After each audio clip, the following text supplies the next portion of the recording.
Hello दोस्तों, आप सभी का स्वागत है इसके टेक्निकल क्लासेस में। तो चलो दोस्तों, आज बात करेंगे यानी कि ट्रांसफार्मर के एमसीक्यू पे, और जो कि इस बार क्वेश्चंस पूछा जाएगा टी2 में। सारा एमसीक्यू को करेंगे इस वीडियो में। लगभग 25 से 30 क्वेश्चंस हल होने वाला है, तो वीडियो में आप लोग इन तक जरूर बने रहिएगा। अगर कोई भी प्रकार का किसी प्रश्न में डाउट होता है तो कमेंट जरूर कीजिएगा। और दोस्त यानी कि पूरा सेटिस्फाई होने के बाद ही आप लोग कमेंट कीजिएगा कि सर ये प्रश्न गलत है, क्योंकि बहुत सारा बच्चा ये करते हैं कि जो क्वेश्चन हम सही बताए हुए उसको भी यानी कि गलत कर देते हैं कि सर आपने ये गलत बताया है। लेकिन दोस्त आप लोग पढ़िए ध्यान से।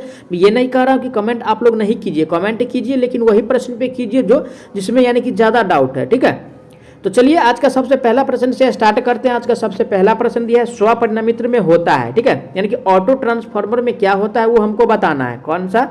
यानी कि ऑटो ट्रांसफार्मर में दोस्तों यानी कि इसमें जो होता है यानी कि एक वाइंडिंग होता है। क्या होता है? एक वाइंडिंग होता है ऑटो ट्रांसफार्मर में। ऑप्शन पढ़ते हैं। ऑप्शन ए में दिया है एक कुंडल होता है। ठीक है भाई, एक कुंडल तो होता ही है ऑटो ट्रांसफार्मर में, कोई गलत बात नहीं, ये सही है। ठीक है, बी में है एकाधिक कुंडल होता है, मल्टीपल वाइंडिंग नहीं होता है। बी में कह रहा है दो, सी में कह रहा है दो वाइंडिंग होता है, तो दो वाइंडिंग नहीं होता है।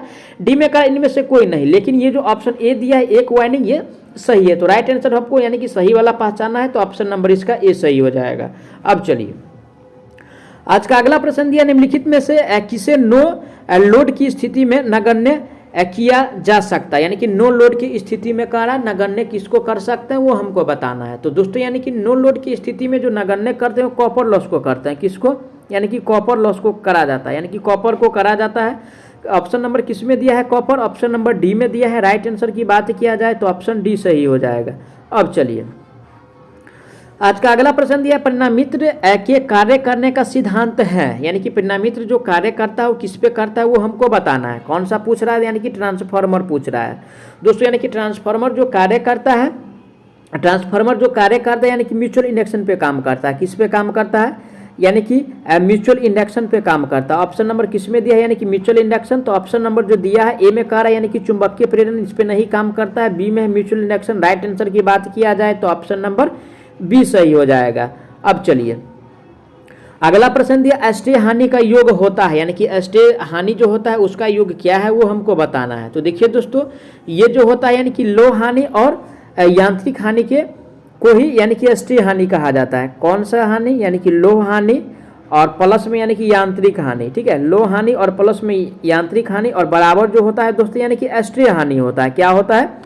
अष्टेय हानि बराबर लौह हानि प्लस यांत्रिक हानि होता है। ठीक है, तो ऑप्शन नंबर ऐसा किसमें दिया हुआ है?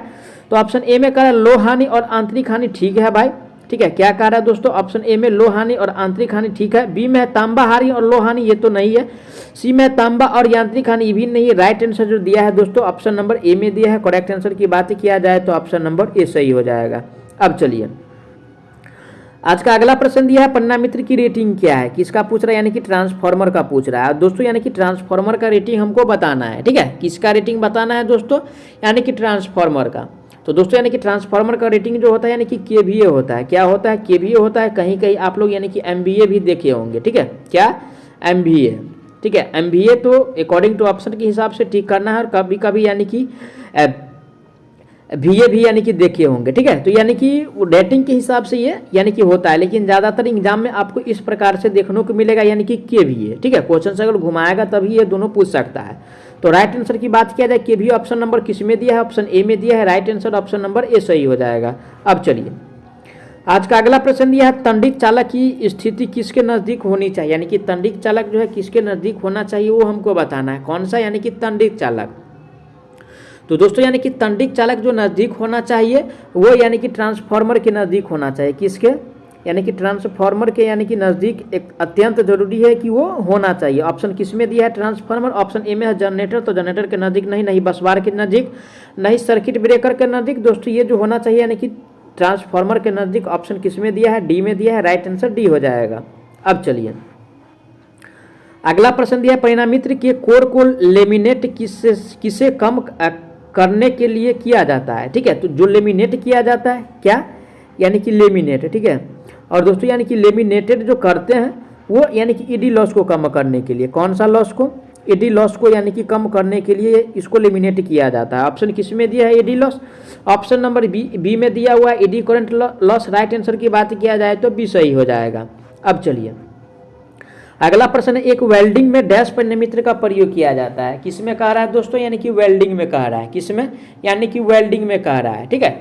और दोस्तों यानी कि वेल्डिंग में जो प्रयोग करते हैं, ठीक है, यानी कि वेल्डिंग में जो प्रयोग किया जाता है वो स्टेप डाउन ट्रांसफार्मर, कौन सा, स्टेप यानी कि डाउन ट्रांसफार्मर, ठीक है। स्टेप डाउन ट्रांसफार्मर में क्या होता है, तो वोल्टेज जो होता है दोस्तों यानी कि कम होता है, क्या होता है, वोल्टेज यानी कि कम होता है, जबकि करंट जो होता है दोस्तों यानी कि ज़्यादा होता है, ठीक है। वोल्टेज कम और करंट ज़्यादा जो होता है यानी कि स्टेप डाउन में होता है। ऑप्शन किस में दिया है, step down transformer. Option number C में दिया है step down transformer. Right answer की बात किया जाए तो ऑप्शन नंबर सी सही हो जाएगा। अब चलिए आज का अगला प्रश्न दिया हुआ एक आदर्श परिणामित्र में होता है, किसमें कह रहा है दोस्तों, यानी कि आइडियल में कह रहा है, ठीक है। और आइडियल में जो होता है वो हमको बताना है, क्या होता है आइडियल में। तो चलिए ऑप्शन पढ़ते हैं। ऑप्शन ए में दिया हुआ है दोस्तों यानी कि बहुत अधिक हानि, ऐसा तो नहीं होता है, जब आइडियल है तो इसमें तो कोई हानि होगा ही नहीं। चलिए बी पढ़ लेते हैं, बहुत कम हानि, बहुत कम भी नहीं होता है, होता ही नहीं है।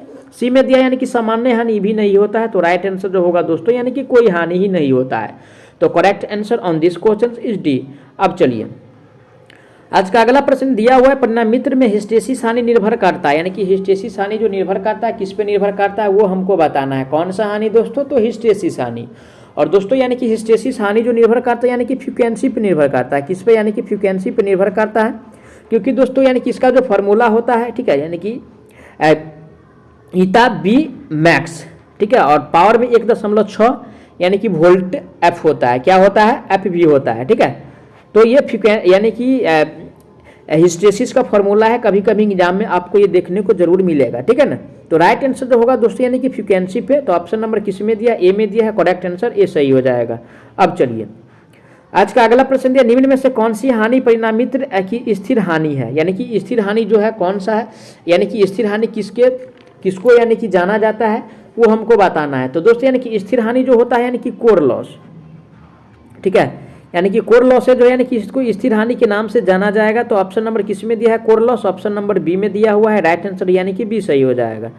अब चलिए आज का अगला प्रश्न दिया बकलोज रिले लगाया जाता है, यानी कि बकलोज रिले जो लगाते हैं वो कहाँ लगाते हैं, कौन सा, यानी कि बकलोज रिले किस ट्रांसफार्मर में लगाया जाता है, ठीक है। दोस्तों बकलोज रिले जो लगाया जाता है यानी कि ऑयल कोल्ड ट्रांसफार्मर में, ठीक है, ऑयल कोल्डेड ट्रांसफार्मर में, यानी कि तेल शीतलित परिणामित्र में लगाया जाता है, ठीक है। तो ऐसा ऑप्शन जो दिया है यानी कि डी में दिया हुआ है। राइट आंसर की बात किया जाए तो डी सही हो जाएगा। अब चलिए आज का अगला प्रश्न दिया परिणामित्र के कोर के लिए सबसे अच्छा वस्तु कौन सा है, ठीक है। परिणामित्र का जो कोर में किस धातु के लिए, किस धातु को सबसे अच्छा माना गया है उसको यानी कि उसका कोर के लिए।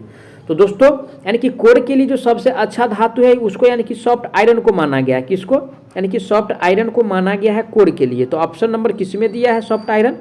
ऑप्शन डी में दिया है। राइट आंसर ऑप्शन डी सही हो जाएगा। अब चलिए अगला प्रश्न इनमें से क्या एक परिणामित्र का भाग नहीं है। तो दोस्तों देखिए कंजर्वेटर तो ट्रांसफार्मर का भाग होता है, बकलोज रिले भी होता है, लेकिन एक्साइडर जो है यानी कि इसका भाग नहीं होता है। तो नहीं वाला ही पहचाना था। तो राइट आंसर ऑप्शन नंबर इसका सी सही हो जाएगा।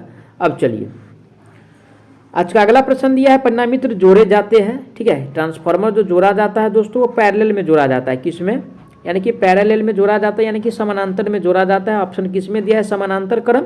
ऑप्शन बी में दिया है। राइट आंसर बी सही हो जाएगा। ऑप्शन दिया है निम्न में से किस परिणामित्र की द्वितीय कुंडली को हमेशा बंद रखा जाता है, ठीक है। ऐसा कौन सा ट्रांसफार्मर है दोस्तों जिसको यानी कि द्वितीय कुंडली को हमेशा यानी कि बंद रखा जाता है वो हमको बताना है, ठीक है। तो चलिए ऑप्शन पढ़ते हैं। ऑप्शन ए में दिया धारा परिणामित्र, क्या दिया है दोस्तों ऑप्शन ए में, ऑप्शन ए में दिया धारा यानी कि जिसको करंट ट्रांसफार्मर कहा जाता है। और बी में दिया दोस्तों पोटेंशियल ट्रांसफार्मर। तो पोटेंशियल ट्रांसफार्मर को तो यानी कि उसकी हमेशा यानी कि कुंडली को बंद करके नहीं रखा जाता है। सी में यानी कि डिस्ट्रीब्यूशन ट्रांसफार्मर, इसको भी बंद करके नहीं रखा जाता है। डी में यानी कि पावर ट्रांसफार्मर, इसको भी यानी कि सेकेंडरी कुंडली को बंद करके नहीं रखा जाता है। तो दोस्तों ये जो बंद किया जाता है यानी कि सीटी को, यानी कि करंट ट्रांसफार्मर का यानी कि द्वितीय साइड को बंद रखा जाता है। अगर द्वितीय साइड को अगर बंद नहीं रखा जाए तो प्राइमरी वाइंडिंग क्या होगा दोस्तों, यानी कि जल जाएगा, इसलिए उसको बंद करके रखा जाता है। तो करेक्ट आंसर की बात किया जाए ऑप्शन नंबर किस में दिया हुआ है, ऑप्शन नंबर ए में दिया हुआ है। राइट आंसर की बात किया जाए तो ऑप्शन नंबर ए सही हो जाएगा, ठीक है। अब चलिए आज का अगला प्रश्न दिया है परिणामित्र में उसके प्राथमिक और द्वितीय के बीच का प्रतिरोध होता है, ठीक है। यानी कि परिणामित्र जो होता है ट्रांसफार्मर जो होता है, ट्रांसफार्मर के केस में यानी कि प्राइमरी, ठीक है, प्राइमरी और सेकेंडरी के बीच, प्राइमरी और सेकेंडरी के बीच जो होता है दोस्तों प्रतिरोध पूछ रहा है। क्या पूछ रहा है? प्रतिरोध पूछ रहा है। प्राइमरी और सेकेंडरी के बीच का प्रतिरोध हमसे पूछ रहा है। और दोस्तों ये जो होता है यानी कि इन्फिनिटी होता है। क्या होता है? इन्फिनिटी होता है। क्या? इन्फिनिटी होता है। ऑप्शन किस में दिया है? इन्फिनिटी। ऑप्शन ए में दिया है शून्य, तो शून्य तो नहीं होता है, ना 10 ओम होता है, ना कोई यानी कि वैल्यू वाला ओम होता है। तो वो जो होता है दोस्तों यानी कि इन्फिनिटी होता है, अनंत। ऑप्शन नंबर किस में दिया हुआ है? डी में दिया है। राइट आंसर की बात किया जाए तो ऑप्शन नंबर डी सही हो जाएगा। ठीक है, अब चलिए आज का अगला प्रश्न दिया है परिणामित्र में लेमिनेशन एक दूसरे से इंसुलेट होता है, यानी कि लेमिनेशन जो होता है किससे इंसुलेट होता है वो हमको बताना है। ठीक है, तो चलिए ऑप्शन पढ़ते हैं। ऑप्शन ए में दिया है दोस्तों यानी कि माइका की पत्ती से। तो माइका की पत्ती से दोस्तों ये इंसुलेट क्या होता है कि नहीं होता है। लेकिन बी में जो दिया है वार्निश की पतली परत से, तो यानी कि इसके द्वारा इनकी इंसुलेट करते हैं वार्निश का पतली कोटिंग करके। ठीक है, बी में दिया है पेपर से, पेपर से भी नहीं होता है। और डी में दिया है यानी कि उपरोक्त में से किसी से। तो ऐसा तो नहीं है दोस्तों यानी कि किसी से भी कर देंगे कोई भी वर्क। तो इसके लिए जो स्पेशल यानी कि वार्निश जो होता है वो यानी कि पतले परत के साथ उस पर यानी कि लेपित किया जाता है, जिससे यानी कि ईडी धारा कम होता है। ठीक है, अगर यानी कि इसका प्रयोग करेंगे तो कौन सा लॉस कम होगा दोस्तों? तो यानी कि ईडी करंट लॉस क्या हो जाएगा? यानी कि कम हो जाएगा। ठीक है, ईडी करंट लॉस यानी कि कम हो जाएगा, ध्यान रखिएगा। तो ऑप्शन नंबर किस में दिया है दोस्तों यानी कि वार्निश की परत पतली परत से, तो ऑप्शन नंबर बी में दिया है। राइट आंसर की बात किया जाए तो ऑप्शन नंबर बी सही हो जाएगा। अब चलिए आज का अगला प्रश्न दिया है एक परिणामित्र में खुला परिपथ जांच डैश मापने के लिए किया जाता है, यानी कि परिणामित्र में जो खुला परिपथ जांच करते हैं क्या चीज़ यानी कि जांचने के लिए किया जाता है। तो देखिए दोस्तों ऑप्शन ए में दिया है यानी कि कॉपर लॉस। तो कॉपर लॉस तो यानी कि शॉर्ट सर्किट से ज्ञात करते हैं। किससे? शॉर्ट सर्किट टेस्ट से ज्ञात करते हैं। बी में दिया है यानी कि वाइंडिंग हानि, ये भी तो संभव नहीं होगा इससे। ठीक है, खुला परिपथ। और खुला परिपथ जो जांच किया जाता है उसे दोस्तों यानी कि कोर लॉस पता चलता है। क्या? कोर लॉस पता चलता है इससे। तो ऑप्शन नंबर किस में दिया है? Core loss. ऑप्शन नंबर यानी कि सी में दिया है कोर लॉस। राइट आंसर की बात किया जाए तो ऑप्शन नंबर सी सही हो जाएगा। ठीक है, कौन सा? सी। अब चलिए आज का नेक्स्ट प्रश्न दिया हुआ है निम्न में से क्या परिणामित्र में भार के साथ बदलता है, यानी कि भार के साथ जो बदलता है क्या बदलता है वो हमको बताना है। ठीक है, तो दोस्तों यानी कि भार के साथ यानी कि क्या बदलता है? तो दोस्तों यानी कि भार के साथ जो बदलेगा वो कॉपर लॉस बदलेगा। क्या बदलेगा? यानी कि कॉपर लॉस बदलेगा। ठीक है, कॉपर लॉस ओनली फॉर भार के साथ चेंज होगा, लेकिन कोर लॉस पे कोई प्रभाव नहीं पड़ने वाला है इसे। तो राइट आंसर की बात किया जाए ऑप्शन किस में दिया है? Copper loss. Option number B में दिया है। करेक्ट आंसर की बात किया जाए तो ऑप्शन नंबर बी सही हो जाएगा। ठीक है, कौन सा? बी हो जाएगा। अब चलिए आज का अगला प्रश्न दिया हुआ है पूर्ण भार पर भी एक परिणामित्र में निम्नलिखित में से कौन सी हानि शून्य होती है। ठीक है, यानी कि पूर्ण भार पे जो है कौन सा हानि शून्य होता है वो हमको बताना है। तो ऑप्शन ए में कह रहा है दोस्तों यानी कि भंवर धारा हानि, ये तो कुछ ना कुछ हानि होगा ही, चाहे पूर्ण भार हो या हाफ लोडेड हो। और बी में दिया है कोर हानि भी होगा। और सी में दिया है कॉपर हानि भी होगा। लेकिन दोस्तों यानी कि घर्षण हानि, ऑप्शन नंबर डी में जो दिया है दोस्तों यानी कि घर्षण हानि, ये यानी कि जीरो होता है ट्रांसफार्मर में। ठीक है, जीरो होता है। और क्यों जीरो होता है? क्योंकि जो ट्रांसफार्मर जो है यानी कि स्टैटिक डिवाइस है। कौन सा डिवाइस है? ट्रांसफार्मर ऐसे यानी कि स्टैटिक डिवाइस है। ठीक है, ट्रांसफार्मर दोस्तों यानी कि स्टैटिक डिवाइस है, यानी कि ये स्थिर वाला डिवाइस है, इसलिए इसमें कोई घर्षण हानि नहीं होगा। ध्यान रखिएगा, क्वेश्चन एग्जाम में आएगा तो आप लोगों को डरना नहीं है। ट्रांसफार्मर एक स्थिर डिवाइस है, इसलिए इसमें कोई भी घर्षण हानि नहीं होगा।